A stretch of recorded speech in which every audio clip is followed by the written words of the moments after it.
We begin tonight with an exclusive On Your Side investigation. 13-year-old Olivia Schnacker was hit and killed while riding her bicycle in a crosswalk on Easter Sunday.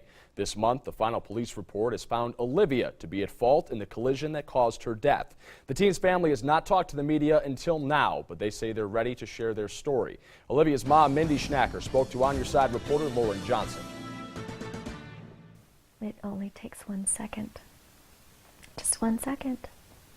Not watching what you're doing, not seeing what's in front of you, and you have wrecked a family for the rest of their lives. It was Easter Sunday, and Mindy's 3 children got on their bikes to come to a local park. They went out of their way to come to this crosswalk, just like their parents had taught them, and raced to push the button. That's what Olivia's mom, Mindy, says happened the day that changed their family's lives forever. My husband and I, it's been the hardest thing you can ever imagine to go through. Almost 6 months after the collision that took 13-year-old Olivia's life, final reports this month say that the teen is the one at fault, the driver who hit her, innocent. As a parent, you never want to lose your child. But for them to come back and say that my child was at fault, and that this lady had no liability, no responsibility. It was like they were ripping our hearts out all over again. The final reasoning in the report: there was no walk signal for Olivia, her brother, and her sister to cross the 5-lane road. They went down that street. They pushed the button to activate the light. And the light was activated, and my son saw the white light. In police reports, the driver explains that she could not see Olivia because the sun was in her eyes.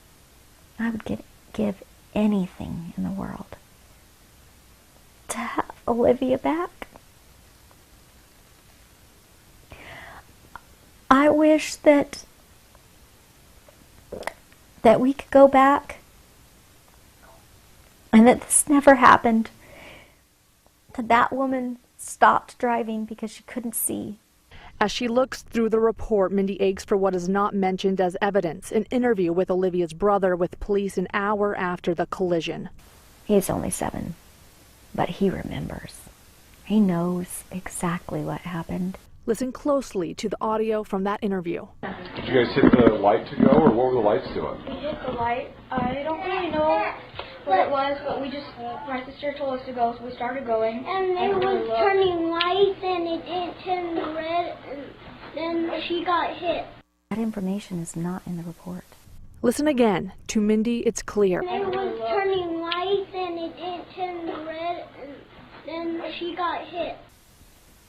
He remembers hearing and feeling the gush of air going by him when that car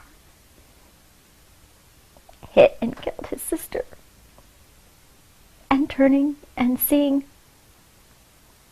her fly. And that's his word. She flied. Jason Maestas witnessed the tragic accident. It'll be embedded in my head forever. He was front and center.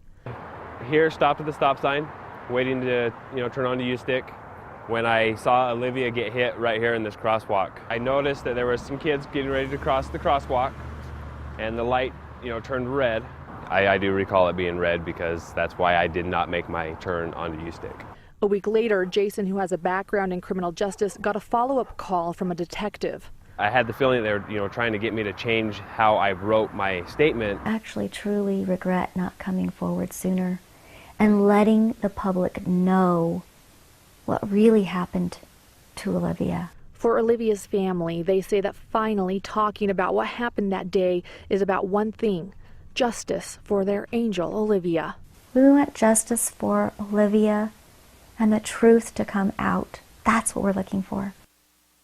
That was Lauren Johnson reporting. On Your Side is continuing to look at evidence in this case. Lauren reached out to the Boise Police Department about the final report into Olivia's death. They shared a statement which read in part, quote, "Officers too were touched by the tragedy. Their investigation was immediate, methodical, and thorough, and involved many witnesses who helped provide a large amount of evidence. The prosecutor's decision, after careful review, that the actions by the driver will not result in criminal charges in no way lessens the heart-rending consequences of the collision."